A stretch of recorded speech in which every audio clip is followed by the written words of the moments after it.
नमस्कार, मैं रवीश कुमार। युवा पीढ़ी को प्रधानमंत्री मोदी ने अमृत पीढ़ी का नाम दिया है, तो इस अमृत पीढ़ी के लिए एक खुशखबरी है। अमृत पीढ़ी के 30 लाख नौजवान 2017 से 22 के बीच भारत छोड़ गए, दुनिया के अलग अलग देशों में अच्छी पढ़ाई की तलाश में। 2022 में अमृत पीढ़ी के 7.5 लाख नौजवान भारत से चले गए ताकि अच्छी यूनिवर्सिटी का अमृत पान कर सकें। बाकी जो यहाँ रह गए हैं उन्हें निराश होने की ज़रूरत नहीं है। उनके लिए यहाँ व्हाट्सएप यूनिवर्सिटी में विश्व मंथन की भरपूर व्यवस्था कर दी गई है। हम साफ करना चाहते हैं कि अगर आपको भी कभी मौका मिले तो ज़रूर विदेशों में जाइए। जीवन में अच्छी यूनिवर्सिटी का लाभ उठाने का अवसर मत गंवाइए। लेकिन पहले इस वीडियो को जरूर देखिए कि युवा पीढ़ी का सत्यानाश कैसे किया जा रहा है। झूठ के हवन कुंड में अमृत पीढ़ी का स्वाहा स्वाहा किया जा रहा है। दिल्ली विश्वविद्यालय में हर साल करीब 70,000 सीटों पर बीए बीएससी के लिए नामांकन होता है। इस हिसाब से दिल्ली विश्वविद्यालय की क्षमता से 10 गुना अधिक छात्र विदेश चले गए, यानी 10-10 दिल्ली यूनिवर्सिटी के बराबर छात्र विदेश चले गए। इन छात्रों को केवल पैसे वाला नहीं कहा जा सकता। यह धारणा सही नहीं है कि पैसे के दम पर जा रहे हैं, क्योंकि विदेशी संस्थानों में एडमिशन इतनी आसानी से नहीं मिलता है। वहां भी सख्त प्रतियोगिता है। जरूर कुछ लोग पैसे के दम पर चले जाते हैं, मगर बाहर जाने वाले छात्र पूर्ण या आंशिक छात्रवृत्ति के सहारे भी जा रहे हैं। जिनके भी माता पिता को यह बात समझ में आ गई है कि भारत की यूनिवर्सिटी बर्बाद हो चुकी है, वे अपने बच्चों को किसी भी तरह से यहां से निकालकर बाहर भेज रहे हैं। लोन लेना पड़ रहा है तो लोन ले रहे हैं, खेत बेचना पड़ रहा है तो खेत बेच दे रहे हैं। आपको ऐसी खबरें नेट पर मिल जाएंगी। वैसे आपको पता ही होगा कि पिछले साल दिल्ली विश्वविद्यालय का सत्र लेट शुरू हुआ है। यह आपने हार्वर्ड या ऑक्सफोर्ड में नहीं सुना होगा कि सेशन ही लेट हो गया, किसी को फर्क नहीं पड़ा। क्या यह सामान्य सी बात है कि दिल्ली विश्वविद्यालय में प्रथम वर्ष में पढ़ने वाले छात्रों की संख्या से 10 गुना अधिक छात्र एक साल के भीतर भारत से विदेश चले गए? शिक्षा को लेकर इतना बड़ा पलायन हो रहा है। यही राजनीतिक दल जब चुनावों में आपके गांवों और कस्बों में जाएंगे तो बोगस बातें करेंगे कि पलायन रोक देंगे, उद्योग आ जाएंगे जब हम सरकार में आएंगे। लेकिन शिक्षा के कारण भारत के भीतर और भीतर से बाहर जो लगातार पलायन हो रहा है उस पर बात नहीं करेंगे। हम आपको यह भी बताना चाहते हैं कि जब भी देश के भीतर या बाहर अच्छी यूनिवर्सिटी का मौका मिले, मत गंवाइए। मगर अच्छी यूनिवर्सिटी आपको या सभी को मिले, इस मुद्दे को राजनीति से बाहर भी मत निकालिए। कितनी खुशी की बात है कि आपको पढ़ने के लिए मिलती है 3rd क्लास यूनिवर्सिटी और आप कहलाते हैं अमृत पीढ़ी। तभी मैं कहता हूं कि इस देश की जवानी की कोई कहानी नहीं है, ना हो सकती है। उम्मीद है आप अमृत पीढ़ी कहलाने पर पार्टी कर रहे होंगे। अगर भारत की किसी यूनिवर्सिटी पर रिसर्च करना चाहते हैं कि कैसे एक यूनिवर्सिटी में छात्रों को बुलाकर बर्बाद किया जा सकता है, तो आप बिहार की मगध यूनिवर्सिटी पर रिसर्च कीजिए। 2 जनवरी 2023 को छपी प्रभात खबर की यह रिपोर्ट आप देख सकते हैं। यह दुनिया की पहली यूनिवर्सिटी होगी जहां 2018 में बीए में एडमिशन लेने वाले छात्र को 5 साल बाद भी डिग्री नहीं मिली है। 23 जनवरी के प्रभात खबर में ही एक और खबर छपी है कि बिहार के मगध विश्वविद्यालय के 1.5 लाख छात्रों को राहत मिलेगी। जनवरी के अंत तक रिजल्ट निकलेगा। इस विश्वविद्यालय के वाइस चांसलर पर भ्रष्टाचार के गंभीर आरोप लगे, इस्तीफा देना पड़ा और अब तक फरार हैं। 3 साल का बीए 5 और 6 साल में नहीं हो सका, लेकिन इस दौरान कई वाइस चांसलर आए और चले गए। सबकी दुकानें चलती रहीं। यहां पढ़ने वाले गरीब और साधारण घरों के बच्चे हैं, जिन गरीबों के नाम पर इस देश में सरकारें चलती हैं। यूनिवर्सिटी के चांसलर बनाम राज्य के शिक्षा मंत्री की बयानबाजी के बीच जो हुआ है बिहार में, वह अक्षम्य है। इस यूनिवर्सिटी से जुड़ी खबरें आप निकाल कर पढ़ेंगे तो चक्कर खाकर गिर जाएंगे। गनीमत है कि भारत के युवाओं की राजनीतिक समझ धर्म और जाति की राजनीति के कारण बर्बाद हो गई है, वरना उन्हें इस बात से बहुत तकलीफ हो सकती थी। इस तल्ख अंदाज में यह बात ना कही जाए। आप ही बताइए किस तरह से कही जाए। जिस देश में हर साल 7 लाख छात्र विदेश पढ़ने जाते हों और उससे कई गुना ज्यादा लाखों छात्र कॉलेज में एडमिशन कराने के बाद बर्बाद कर दिए जाते हैं, उस देश में यह बात किस अंदाज में कही जाए। हमने केवल मगध यूनिवर्सिटी का उदाहरण दिया, न जाने कितनी ऐसी यूनिवर्सिटी देश भर में पसरी होंगी। जब सरकार से पूछा जाता है कि विदेशों में कितने लोग स्किल इंडिया की ट्रेनिंग लेकर जा रहे हैं, तो सरकार कहती है उसके पास ऐसा डेटा नहीं है, मगर उसी सरकार के पास इसका डेटा है कि विदेशों में पढ़ने के लिए कितने छात्र भारत छोड़कर जा रहे हैं। अमृतकाल में यह एक अच्छी बात है, लेकिन छात्रों को पता चल गया है कि भारत में पढ़ना भविष्य के साथ खिलवाड़ करना है। यह उससे भी अच्छी बात है। 2017 में 4.5 लाख छात्र विदेश गए भारत से पढ़ने के लिए। 2022 में यह संख्या 7,50,000 से अधिक हो गई। जब बजट भाषण में वित्त मंत्री सेंटर फॉर एक्सेलेंस का नाम लेती हैं और तालियां बजती हैं, तो इस संख्या को याद कीजिएगा कि इतने छात्र भारत छोड़कर किसी और देश के सेंटर फॉर एक्सेलेंस में चले गए। राष्ट्रपति ने अपने अभिभाषण में कहा है कि मोदी सरकार के 8 साल में हर दूसरे दिन एक कॉलेज बना है और हर सप्ताह एक यूनिवर्सिटी बनी है। इसका हिसाब लगाते हैं, एक साल में 52 सप्ताह होते हैं। हर सप्ताह एक यूनिवर्सिटी बनी है तो एक साल में 52 यूनिवर्सिटी बनी है और 8 साल में 416 होती है यह संख्या। जिस देश में 8 साल में 416 यूनिवर्सिटियां बनती हों, उस देश की सेंट्रल यूनिवर्सिटी में 20 से 30% पद असिस्टेंट प्रोफेसर से लेकर प्रोफेसर के खाली हैं और उस देश के 6 से 7 लाख युवा विदेश जाकर पढ़ रहे हैं। आपको कुछ बुझाया भी या कसम खाकर बैठे हैं कि दिमाग का इस्तेमाल करना ही नहीं है। आप जानते हैं कि मैं गणित में कमजोर हूं, लेकिन राष्ट्रपति के अभिभाषणों में जो डेटा दिया गया है उसे लेकर आपसे ही सवाल करता हूं, क्या भाषण तैयार करने वालों ने डेटा सही दिया है? आप में से जिनका मैथ्स ठीक है, एक बार फिर से इसे ट्राई कीजिए। राष्ट्रपति अपने अभिभाषण में कहती हैं कि पिछले 8-9 सालों में हर सप्ताह एक नई यूनिवर्सिटी बनी है, तो इस हिसाब से 8 साल में 416 यूनिवर्सिटी हो जाती है। लेकिन इसी भाषण में राष्ट्रपति यह भी कह देती हैं कि 2014 के पहले भारत में 725 यूनिवर्सिटी थी, मगर पिछले 8 साल में 300 नई यूनिवर्सिटी बनी है। आप राष्ट्रपति के अभिभाषण में बिंदु 66 पर जाकर देख सकते हैं। गूगल सर्च कीजिए तो पूरा भाषण भी मिल जाएगा। क्या 416 और 300 में फर्क नहीं? भाषण में लिखा है कि हर सप्ताह एक यूनिवर्सिटी बनी है, तो उस हिसाब से यह संख्या 8 साल में 416 होनी चाहिए, लेकिन संख्या बताई गई 300। अभी हमारा सवाल और भी है, अगर 400 या 300 नई यूनिवर्सिटी बनी है तो सरकार को बताना चाहिए था कि इनमें कितने प्रोफेसर, असिस्टेंट प्रोफेसर, कर्मचारी नियुक्त किए गए हैं, कितने छात्रों ने एडमिशन लिए हैं, इनमें से कितनी सरकारी यूनिवर्सिटी हैं, कितनी प्राइवेट हैं। राष्ट्रपति के अभिभाषण में इसे विस्तार से बताया जा सकता था, बल्कि सांसदों को सवाल पूछना चाहिए ताकि सरकार को जवाब देने का मौका मिले। उसके बाद यह सवाल भी जरूर पूछना चाहिए कि अगर 300 नई यूनिवर्सिटी बनी है तो उसके बाद भी 6 से 7 लाख छात्र हर साल विदेश क्यों जा रहे हैं? आप जानते हैं कि AICTE से मंजूरी प्राप्त इंजीनियरिंग कॉलेजों में सीटें नहीं भर रही। हो सकता है इंजीनियरिंग की मांग कम हो रही हो, यह भी हो सकता है कि कॉलेज ही घटिया हो। तब सवाल उठता है कि इन्हें मंजूरी कैसे मिल जाती है, या यह भी हो सकता है कि इनसे अच्छे कॉलेज दूसरे देशों में हैं तो वहां पढ़ने चले जाते हैं। किसी साल 4 लाख सीटें खाली रह गई हैं तो किसी साल 7 लाख सीटें।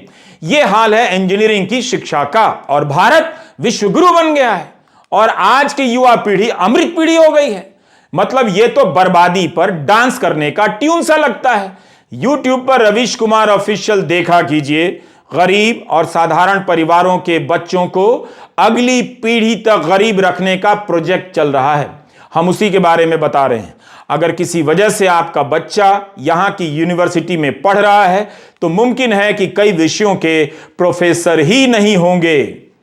3 जनवरी 2023 की खबर है, इंडियन एक्सप्रेस में छपी है। सौरभ रॉय बर्मन ने एक विश्लेषण किया है, हमने पहले के वीडियो में भी इसके बारे में बताया है। 1 दिसंबर 2022 का आंकड़ा है। CPM के, AMRF और DMK के डी रवि कुमार के सवाल के जवाब में शिक्षा मंत्रालय ने लोकसभा में बताया है कि केंद्रीय विश्वविद्यालयों में रेगुलर मोड के 18,956 पदों में से 6,180 पद खाली हैं, यानी 33.2% पद खाली हैं।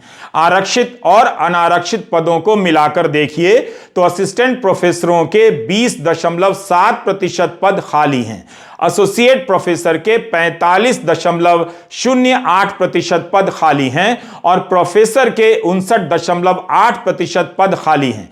IIM जैसे संस्थानों में अनुसूचित जाति के लिए आरक्षित पदों में 54.6% पद खाली हैं, अनुसूचित जनजाति के 85% पद खाली हैं।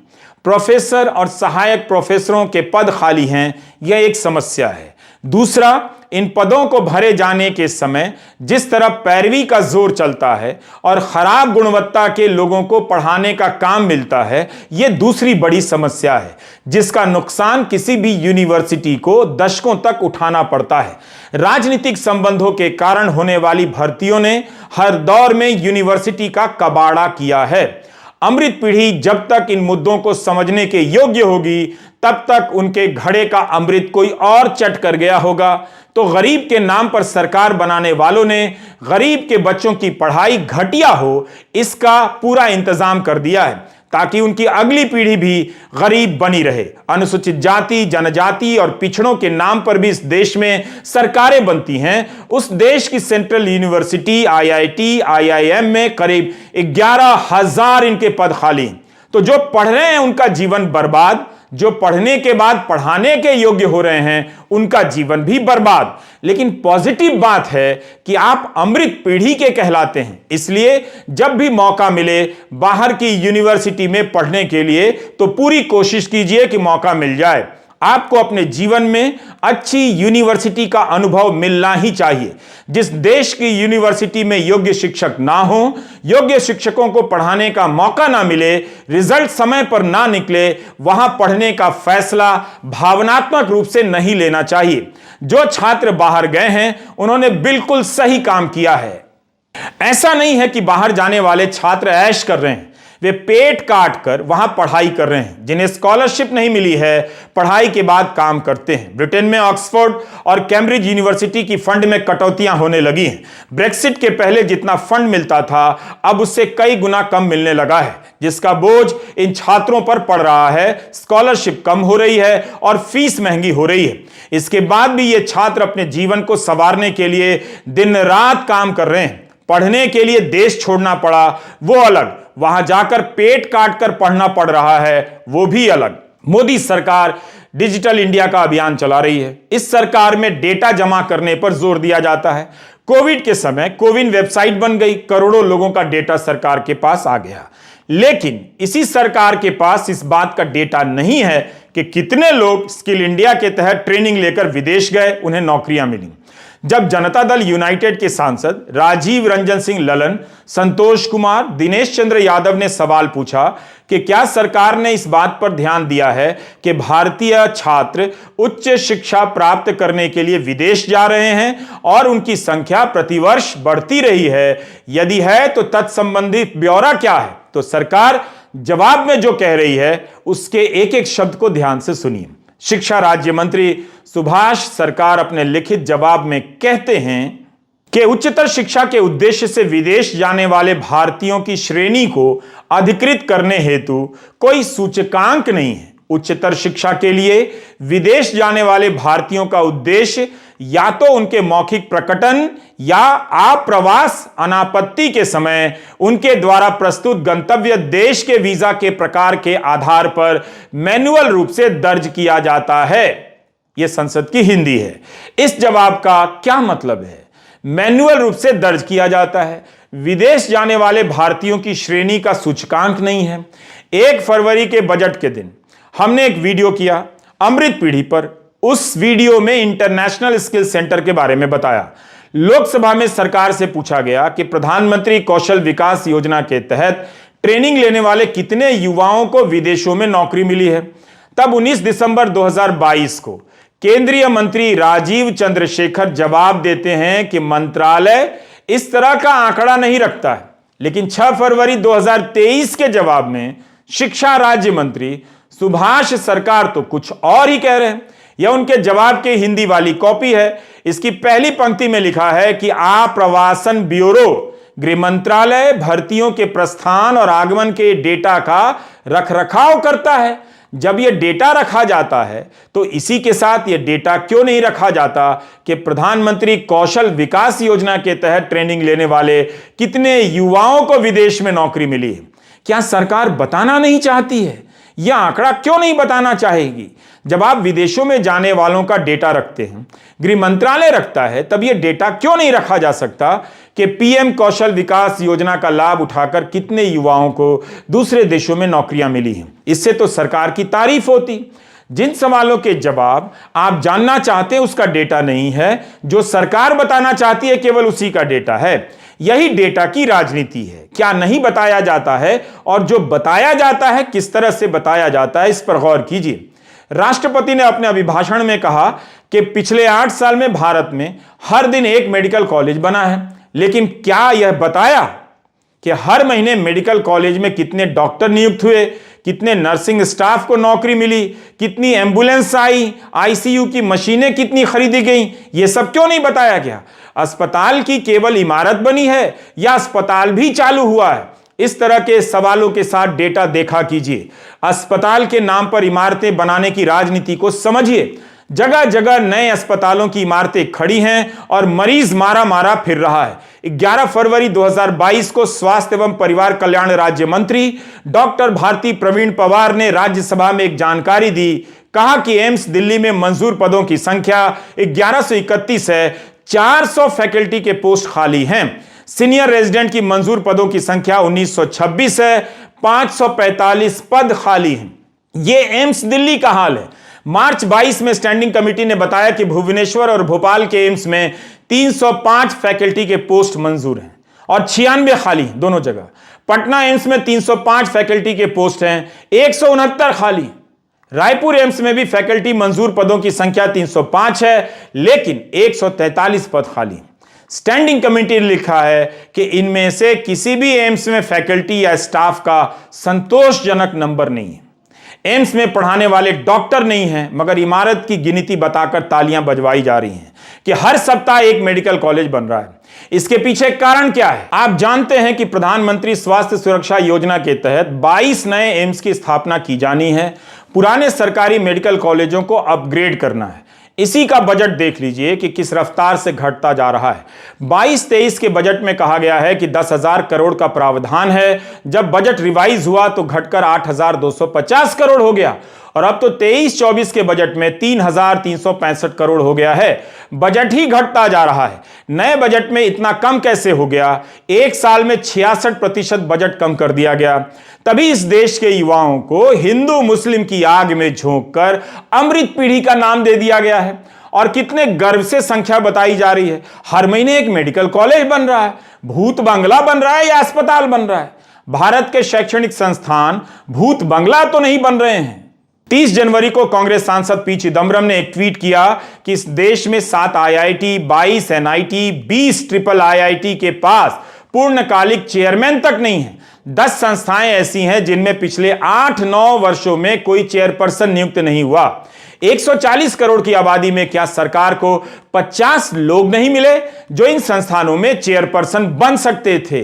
भारत की यूनिवर्सिटी में युवा पीढ़ी का जीवन बर्बाद किया जा रहा है। ना संस्थान चलाने वाले लोग हैं, जहां लोग हैं उन पर कई जगहों पर भ्रष्टाचार के आरोप लगे हैं। पढ़ाने वाले लोग नहीं हैं। मेडिकल से लेकर इंजीनियरिंग और सोशल साइंस की पढ़ाई का इतना बुरा हाल है, उस देश में ऐलान हो रहा है कि विश्वगुरु बनने वाले। इससे बड़ा फ्रॉड क्या हो सकता है? इसलिए अपना टाइम खराब मत कीजिए, बैग पैक कीजिए और बाहर जाने की तैयारी कीजिए। बाहर नहीं जा सकते तो कोई बात नहीं, व्हाट्सएप यूनिवर्सिटी में फ्री में जो इतिहास पढ़ाया जा रहा है उस बोगस इतिहास को ही पढ़ लीजिए। कम से कम रिटायर्ड अंकिलों के साथ बात करने लायक तो हो ही जाएंगे। झूठ और फ्रॉड में घिरे भारत की युवा पीढ़ी को अमृत प्रणाम। नमस्कार, मैं रवीश कुमार।